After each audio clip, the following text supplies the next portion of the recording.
Selamat siang, Boke. Sebelumnya, perkenalkan, saya Alfred Justu Sinaga dengan 3 NIM terakhir 217.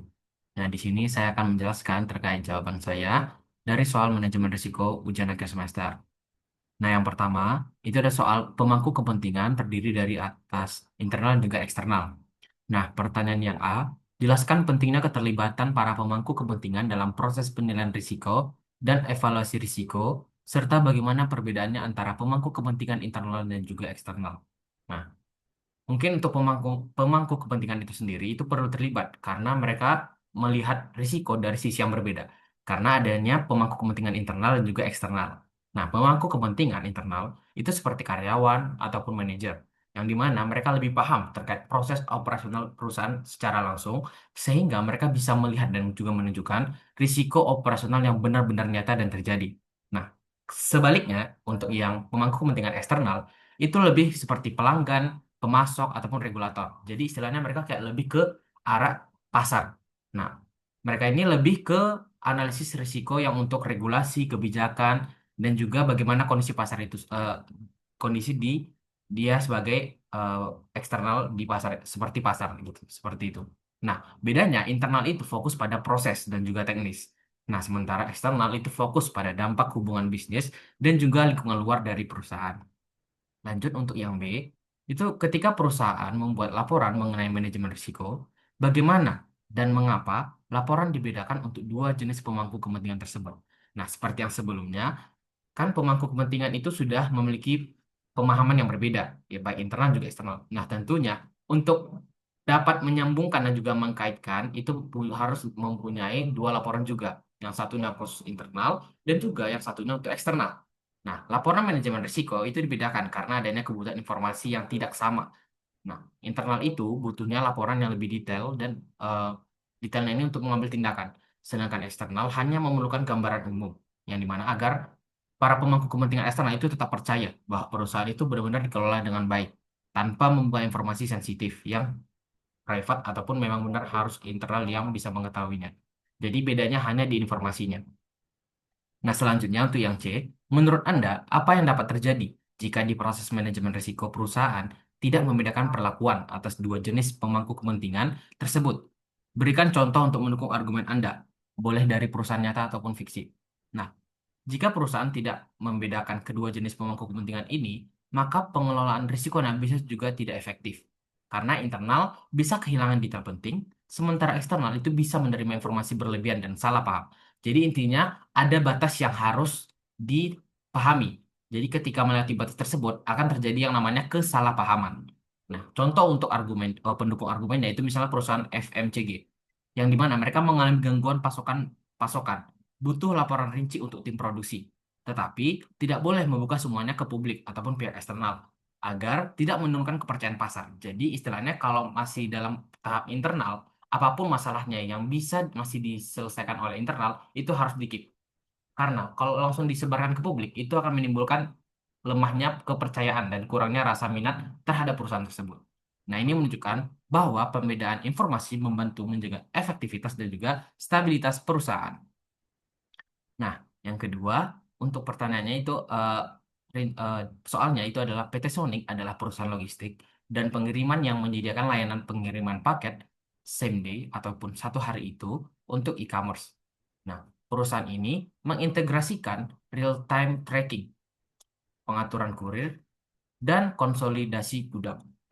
PT Sonic itu memiliki tiga isu utama. Yang pertama, ada gangguan sistem yang sering terjadi pada platform pelacakan. Yang kedua, kenaikan biaya operasional akibat fluktuasi harga bahan bakar. Dan yang ketiga, meningkatnya jumlah keterlambatan pengiriman karena kurir yang kurang terlatih.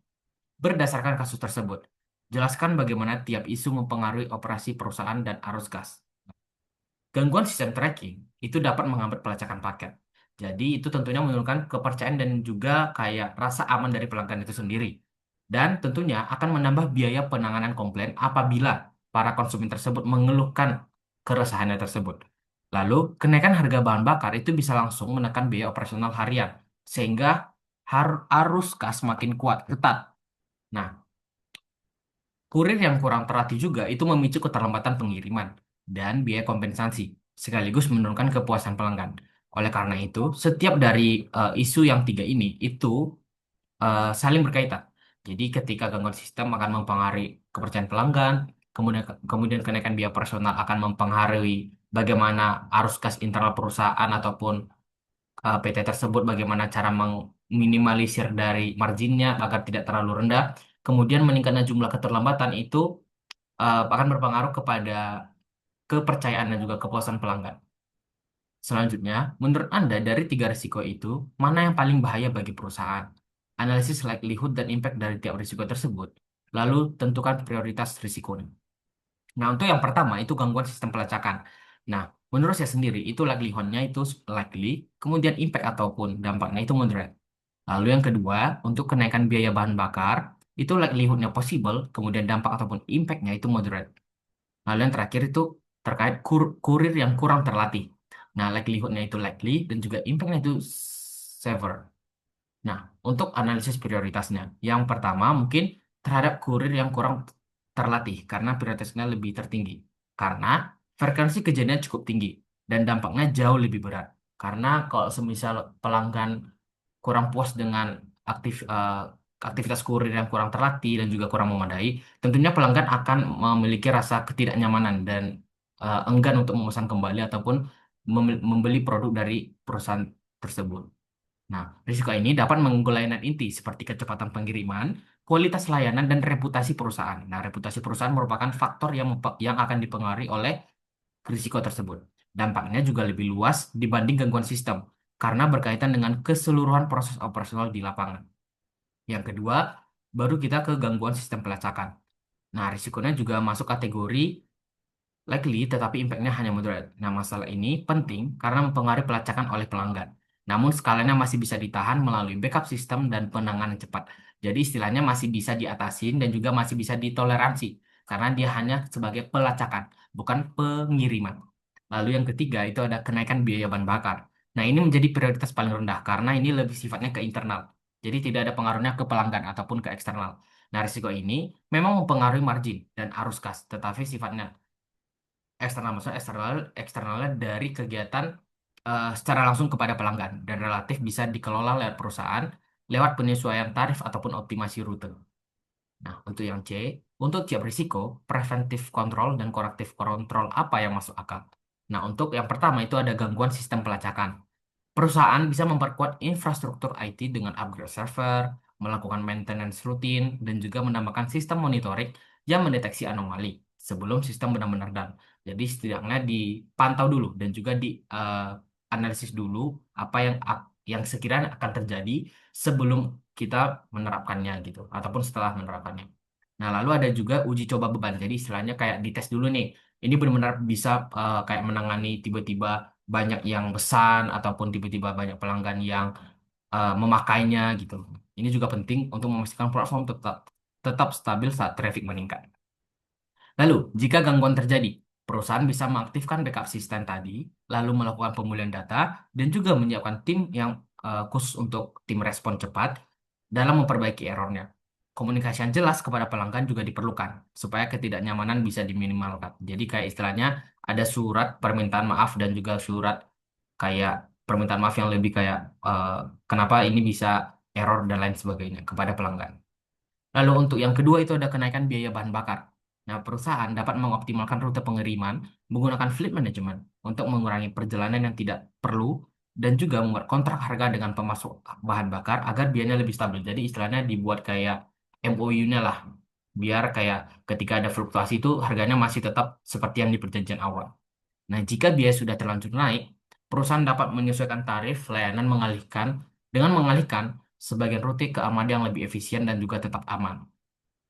Lalu untuk kurir yang kurang terlatih, kontrol utamanya adalah pelatihan dasar. Jadi basic-basicnya dulu dilatih dan juga dikasih edukasi lah. Nah, sebelum kurir ini dilepas ke lapangan. Jadi istilahnya ketika dilepas mereka sudah ada basic dan juga sudah ada persiapannya lah. Tentunya untuk SOP yang jelas itu penting, karena setiap langkah pengiriman serta mentoring dari manajer itu juga akan mempengaruhi dari kinerja kurir tersebut. Nah, sistem evaluasi berkala juga membantu menjaga konsistensi kualitas. Jika keterlambatan sudah terjadi, perusahaan bisa mengadakan pelatihan dan juga sosialisasi lebih mendalam bagi kurir yang kurang memenuhi standar. Jadi ketika pada saat sudah diterjunkan ke lapangan ternyata dia agak mengalami sedikit kendala ataupun penurunan, nah itu bisa dilakukan evaluasi dan juga di monitoring lagi biar dia benar-benar paham apa yang harus yang dia up lagi ataupun yang ditambahkan lagi ketika berada di lapangan.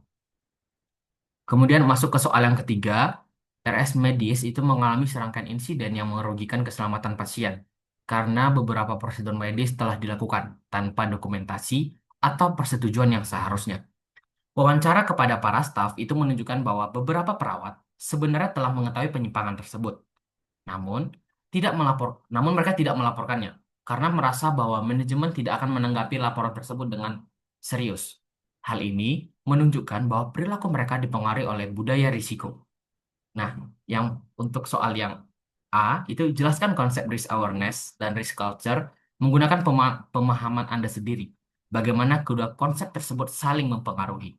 Nah, risk awareness itu berarti sejauh mana staf sadar bahwa pekerjaan mereka membawa risiko dan mampu mengenali tanda bahaya sebelum masalah itu muncul. Jadi, risk awareness ini setidaknya kayak sinyal lah, sinyal kayak, oh ini ternyata salah, oh ini ternyata benar. Jadi lebih ke arah dia mudah mendeteksinya gitu, tahu deteksinya. Kemudian untuk risk culture itu adalah kebiasaan bersama di organisasi tentang bagaimana risiko diperlakukan, termasuk apakah laporan dihargai atau justru diabaikan. Nah, jadi untuk risk culture ini lebih ke etika, tapi lebih ke implementasinya. Jadi kayak kebiasaan di perusahaan itu bagaimana? Apakah tata kelolanya itu kalau ada kayak misalnya ada laporan langsung ditanggapi atau hanya ditumpuk sekadar formalitas? Nah, keduanya itu tentunya saling mempengaruhi. Karena awareness itu tidak akan berubah jadi aksi kalau budaya di tempat kerja tidak mendukung pelaporan ataupun perbaikan. Kemudian yang B, menurut Anda, faktor apa saja yang dapat digunakan untuk menilai apakah sebuah rumah sakit ataupun RS itu memiliki budaya risiko yang kuat ataupun lemah? Sebutkan beberapa karakteristik utama yang Anda anggap penting. Beberapa faktor penting untuk menilai apakah budaya risiko rumah sakit kuat ataupun lemah antara lain. Yang pertama, itu keterbukaan pelaporan. Apakah staf yang di rumah sakit itu bebas melapor tanpa takut disalahkan atau malah sebaliknya? Kemudian ada respon manajemen. Apakah laporan yang telah dilaporkan oleh staf bebas itu akan ditindaklanjuti secepatnya atau malah sekedar ditampung kemudian diabaikan? Ketiga, kepatuhan terhadap SOP. Nah, ini lebih ke prosedur, apakah prosedur telah dijalankan secara konsisten atau malah unkonsisten. Yang keempat, komunikasi antar unit. Apakah informasi risiko mengalir dengan lancar? Jadi istilahnya segala informasi risiko itu saling diketahui oleh seluruh staf dan juga tetap ditanggapi. Yang kelima, perlindungan sesuai regulasi. Rumah sakit harus menyediakan mekanisme pelaporan yang selaras dengan aturan perlindungan pelapor. Jadi istilah kayak whistleblowing. Ada sedikit deteksi risiko, kemudian ada saluran untuk menyampaikan risiko tersebut yang bisa menyebabkan kegagalan dan juga kehambatan ataupun kendala bagi perusahaan. Nah, itu sistemnya harus bisa mengatasi perlindungan bagi sang pelapor tersebut agar staf aman dari intimidasi. Yang terakhir, itu monitoring dan evaluasi secara berkala. Baik staf maupun manajer itu perlu dievaluasi secara rutin untuk mengetahui apakah praktik keselamatan dan pelaporan benar-benar dijalankan. Jadi tentunya harus tetap diawasi biar kita tahu bagaimana mereka selama telah bekerja ataupun dalam jangka misalnya sekali sebulan diperiksa ataupun sekali seminggu. Kemudian C itu berdasarkan kasus tersebut, identifikasi kelemahan budaya risiko di rumah sakit medis. Berikan dua usulan untuk meningkatkan risk awareness dan risk culture di antara para staf. Nah, kelemahan utama rumah sakit medis itu terlihat pada budaya pelaporan yang lemah, jadi lebih ke tata kelola perusahaannya. Staf sebenarnya tahu ada penyimpangan, namun karena eh, dia sudah melihat bahwa bahwasannya sebelumnya itu ada yang pernah melaporkan tapi diabaikan, jadi dia tidak berani melapor karena merasa sia-sia, karena tidak akan dilanjuti seperti itu. Nah, ini menunjukkan budaya risiko yang tidak mendukung keterbukaan dan rendahnya kepatuhan terhadap SOP. Nah, untuk usulannya ada dua perbaikan yang sekiranya sesuai dan relevan. Yang pertama, itu membangun saluran pelaporan yang aman dan jelas, termasuk perlindungan pelapor, sehingga staf tidak takut melapor penyimpangan. Dan kemudian ini tentunya harus disertai dengan komitmen manajemen untuk menindaklanjuti laporan. Jadi kita fokus kepada dua pihak tersebut, baik si staf dan juga manajer. Jadi ketika dua-duanya ini saling diberikan arahan yang jelas, dan juga menjalankan job desk-nya dengan baik, itu pasti akan terjalin komunikasi yang baik. Kemudian yang kedua itu meningkatkan risk awareness lewat pelatihan rutin, terutama mengenai pentingnya dokumentasi dan keselamatan pasien. Pelatihan ini membantu staf memahami risiko dan memperkuat budaya saling mengingatkan. Jadi intinya komunikasi dan juga keterbukaan yang paling penting. Selanjutnya untuk soal yang terakhir itu mini paper. Nah, untuk mini paper saya mengambil perusahaan Bank Jago. Nah, PT Bank Jago Tbk adalah bank digital Indonesia yang bergerak di layanan keuangan berbasis aplikasi. Fokus bisnisnya itu memberi layanan tabungan, pembayaran, dan integrasi ekosistem digital. Bank ini bertumpu pada teknologi sebagai tulang punggung operasional, sehingga stabilitas sistem dan keamanan data menjadi faktor yang sensitif. Ketergantungan pada teknologi ini membawa keuntungan berupa efisiensi dan jangkauan yang luas. Namun, di sisi lain juga menghadirkan sejumlah risiko operasional yang kompleks dan sensitif terhadap gangguan sistem, serangan cyber, serta performa mitra eksternal.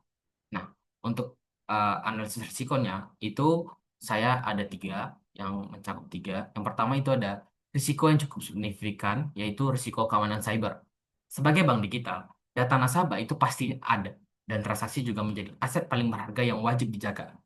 Ancaman seperti peretasan data, phishing, ataupun akses ilegal dapat terjadi kapan saja, dan berpotensi menimbulkan kerugian besar, baik secara finansial maupun reputasi bagi perusahaan bank jago. Nah, jenis ini tergolong risiko hazard risk karena ini merupakan kayak kunci dari sebuah bank digital karena bersumber juga dari sistem digital dan infrastruktur TI yang digunakan. Dampaknya juga sangat tinggi karena kebocoran data pada industri perbankan akan langsung menurunkan kepercayaan publik.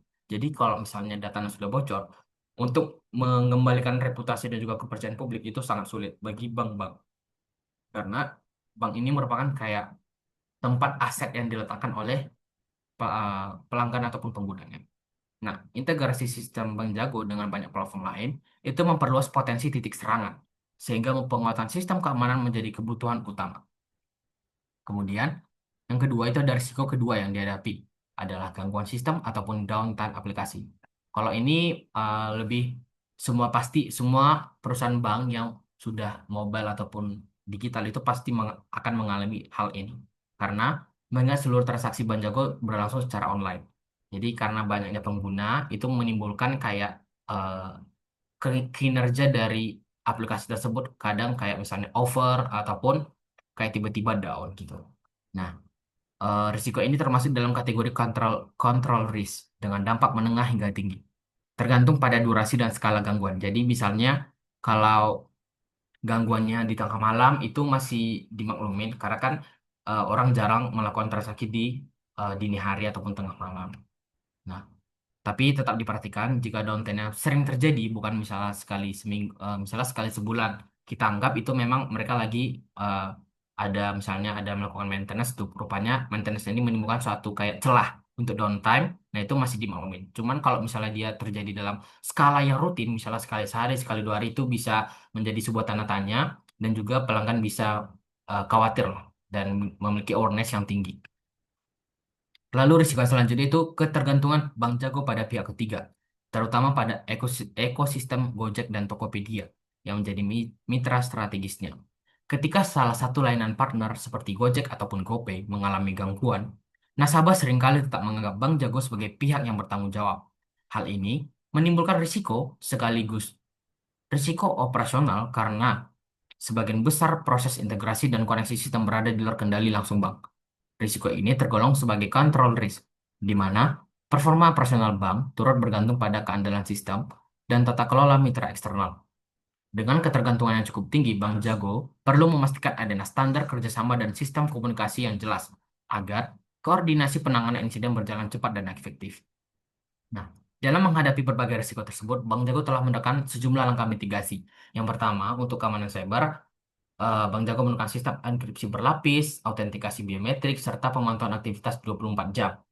Kemudian adanya penerapan standar yang sesuai dengan regulasi OJK. Kemudian untuk mengatasi risiko downtime, Bank Jago juga telah memperkuat infrastruktur cloud, menambah kapasitas server, serta mengembangkan sistem recovery otomatis agar layanan dapat kembali cepat dengan normal. Sementara itu, untuk risiko yang terakhir yang ketiga, itu Bank Jago membuat perjanjian kerjasama yang mengatur standar integrasi dan prosedur pemulihan teknis bersama mitra. Secara umum, langkah-langkah di dilakukan Bank Jago sudah berada di jalur yang tepat. Namun, terkadang tentunya masih terdapat beberapa celah yang perlu diperbaiki. Berdasarkan pantauan publik dan keluhan pengguna di media sosial, masih terjadi keterlambatan transaksi dan gangguan koneksi pada jam-jam sibuk. Tapi itu juga menunjukkan bahwa kapasitas sistem dan kecepatan respon teknik perlu ditingkatkan karena banyaknya pengguna. Nah, selain itu, ketergantungan besar pada ekosistem Goto juga berpotensi menimbulkan resiko lanjutan apabila salah satu partner menghadapi masalah besar. Nah, menurut saya, Bank Jago itu perlu mulai melakukan diversifikasi mitra teknologi agar tidak hanya bergantung pada satu ekosistem digital. Nah, jika saya berperan sebagai risk manager Bank Jago, opini saya setuju dengan respon terhadap mitigasi tersebut. Saya juga akan menambahkan rekomendasi 3 langkah tambahan. Yang pertama, melakukan stress test dan simulasi serangan cyber secara berkala. Kemudian, membuat dashboard risiko terintegrasi yang menampilkan kondisi real-time dari sistem inti. Kemudian, yang ketiga, menyusun protokol komunikasi krisis yang memastikan pelanggan selalu mendapat informasi resmi setiap kali terjadi gangguan. Secara keseluruhan, pengelolaan risiko operasional di Bank Jago menunjukkan kemajuan signifikan, tetapi tetap membutuhkan penguasaan ketat dan peningkatan keberlanjutan. Risiko keamanan cyber, down system, dan ketergantungan pihak ketiga tidak bisa dihindari dalam model bisnis digital, namun bisa dikendalikan melalui tata kelola risiko yang disiplin dan transparan. Bank Jago harus mengelola risiko secara proaktif dan juga bisa melakukan proaktifnya itu lebih positif yang dimana akan menentukan kepercayaan, keberlanjutan, dan daya saing jangka panjang perusahaan ke depannya. Mungkin sekian pembahasan dan juga presentasi dari saya. Terima kasih.